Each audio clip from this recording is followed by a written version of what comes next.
Now we're going to talk about indicator type. Double click right here and you're going to see a little arrow. Open it up. Now this may be different from the time I'm talking about it now than when you see it.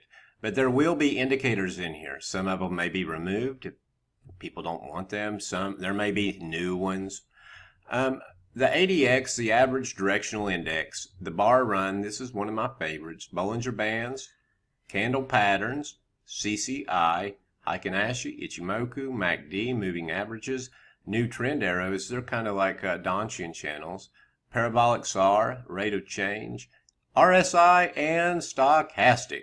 So we've got these we can choose from. And from these alone, you're going to derive 90% of all trading activity out there. So that's what indicator type is. Whenever we're looking at something, we want to look at a certain indicator.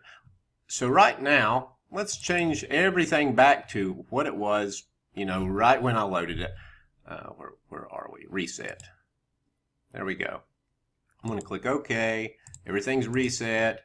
But I'm looking here and I see the ADX indicator, and I've only got a probability of 45%, 45.73% over the past 1,600 signals. So I know that by this is a down arrow, so if I sell that right there, I don't even have a 50% probability of winning that trade. I know that right off the bat. So what do I want to do? I want to stay out of that, or I want to go in the opposite direction of that.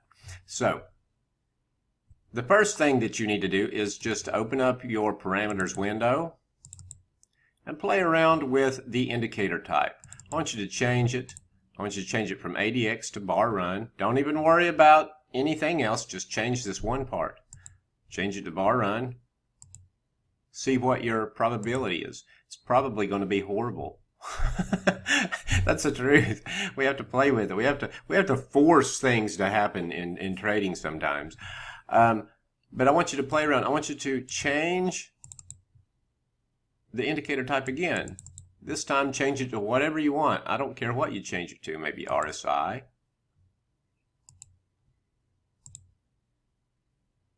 Now what I want you to do is I want you to go over to the Market Watch area, which holds all of your currencies, your futures, stocks, whatever you want. And I just want you to change your charts, like pull over a Euro USD chart, pull over a USD Yen chart, and instantly you'll be able to see the percentages on any chart that you choose, whether it be cryptos, maybe stocks, whatever, maybe a future.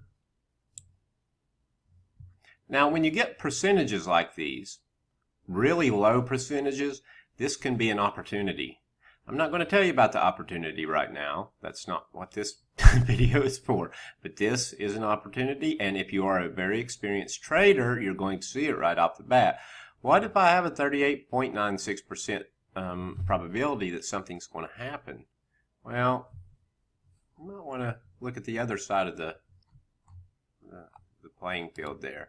Okay, go back to your indicators list. Now you know what this area is here, indicator type. You can choose, you can choose various indicators that you want to work with. Now with each indicator, with each one, you can always change the parameters. One of the easiest ones to do is a bar run, so that's what we're going to do. We're going to put it on bar run, and we're going to change the actual parameters.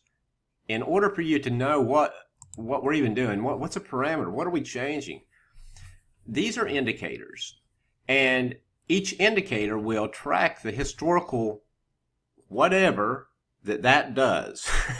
I don't know the best way to explain it other than the fact that somebody has written an algorithm for each of these, and it'll show you what something does. For instance, bar run. Let's go to bar run, and I want to show you something. I don't know which bar run this is set up on, so we're going to look at it.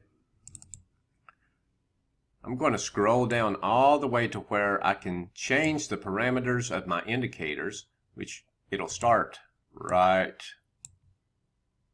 here, right under indicator settings. You have to scroll past all of this, past the colors here, and get down to the ADX. Now, the ADX holds all of these parameters that you can change for the ADX.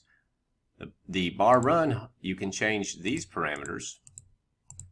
The Bollinger Bands, you can change these parameters, and so forth.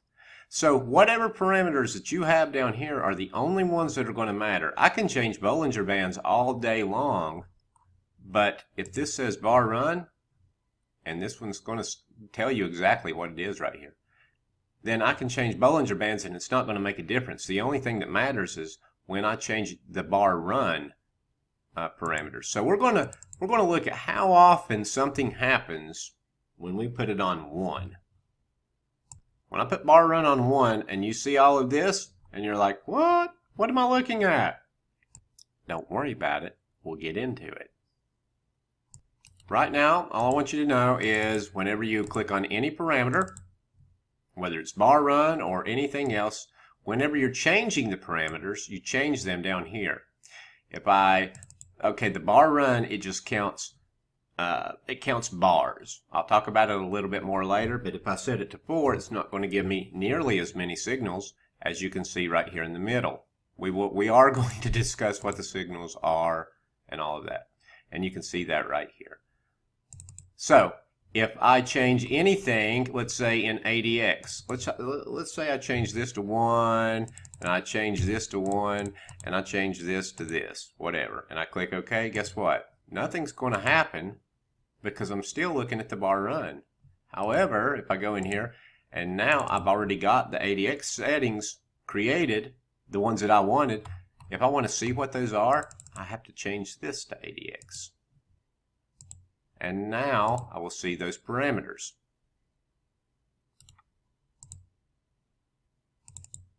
And that's the end of this session.